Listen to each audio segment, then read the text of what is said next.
उत्तर प्रदेश विधानसभा चुनाव में जहां भारतीय जनता पार्टी और समाजवादी पार्टी के बीच एक कड़ा मुकाबला होता दिख रहा है, वहीं बहुजन समाज पार्टी का दावा है कि राज्य में अगली सरकार उसी की बनने जा रही है। पिछले साल 9 अक्टूबर को पार्टी संस्थापक कांशीराम जी की पुण्यतिथि पर बहुजन समाज पार्टी ने लखनऊ में एक बड़ी जनसभा की। इस वक्त मायावती ने दावा किया कि जनता सत्ता परिवर्तन के लिए अपना मन बना चुकी है और इस बार उनकी पार्टी की सरकार बनना तय है। इस जनसभा के बाद कई हफ्तों तक मायावती किसी बड़े चुनावी आयोजन में नजर नहीं आई और ये चर्चा जोर पकड़ने लगी कि मायावती चुनाव प्रचार से नदारद आखिर क्यों है। बसपा का चुनावी अभियान अभी तक सुस्त रहा है और ये माना जा रहा था कि भाजपा और सपा के मुकाबले पार्टी यूपी में पिछड़ गई है। कुछ दिन पहले लखनऊ में बसपा के मुख्यालय पर सन्नाटा पसरा था। 3-4 पार्टी कर्मचारियों के सिवा वहां कोई नहीं नजर आ रहा था। पार्टी मुख्यालय को देखकर ये कहना मुश्किल था कि ये एक ऐसी राजनीतिक पार्टी का दफ्तर है जो उत्तर प्रदेश में अगली सरकार बनाने का दावा कर रही है। लेकिन बहुजन समाज पार्टी के राष्ट्रीय महासचिव सतीश चंद्र मिश्रा का यह कहना था कि जमीनी स्तर पर उनकी पार्टी का चुनाव प्रचार उसके प्रतिद्वंदियों से मिलो आगे है।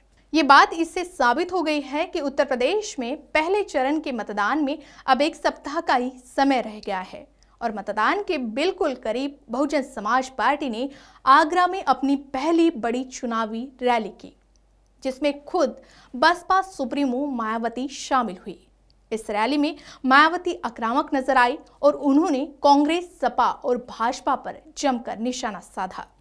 विश्लेषक मानते हैं कि दलित राजनीति की राजधानी कहे जाने वाले आगरा में मायावती ने अपनी पहली रैली करके ये संकेत देने की कोशिश की है कि दलित वोट बैंक अब भी उनके साथ है। बता दें कि बसपा ने उत्तर प्रदेश में आखिरी बार 2007 में सरकार बनाई थी। इस चुनाव में पार्टी को उत्तर प्रदेश की कुल 403 विधानसभा सीटों में से 206 पर कामयाबी मिली थी। इस चुनाव में बसपा की जीत का सेहरा उस सोशल इंजीनियरिंग के सिर बंधा था जिसके तहत पार्टी ब्राह्मण मतदाताओं को अपनी तरफ खींचने में कामयाब रही थी। लगातार 10 साल उत्तर प्रदेश की सत्ता से बाहर रहने के बाद 2022 के उत्तर प्रदेश चुनाव में पार्टी ने फिर एक बार ब्राह्मण वोटों पर अपनी नजरें टिकाई है। पार्टी का मानना है कि पिछले 10 साल में समाजवादी पार्टी और भारतीय जनता पार्टी में ब्राह्मणों की उपेक्षा और उनके साथ हुए दुर्व्यवहार की वजह से इस बार ब्राह्मण समुदाय का वोट उसे ही मिलेगा और इस बार भी उत्तर प्रदेश में 2007 की तरह ही चौंकाने वाले परिणाम होंगे, ऐसा बसपा सुप्रीमो का कहना है। उत्तर प्रदेश विधानसभा चुनाव में जहां भारतीय जनता पार्टी और समाजवादी पार्टी के बीच एक कड़ा मुकाबला होता हुआ दिख रहा है, वहीं बहुजन समाज पार्टी का दावा है कि राज्य में अगली सरकार उसी की ही बनने जा रही है। उत्तर प्रदेश विधानसभा चुनाव में जहां भारतीय जनता पार्टी और समाजवादी पार्टी के बीच एक कड़ा मुकाबला देखने को मिल रहा है, वहीं बहुजन समाज पार्टी की आगरा में हुई चुनावी रैली ने चुनावी समीकरण ही बदल दिया है।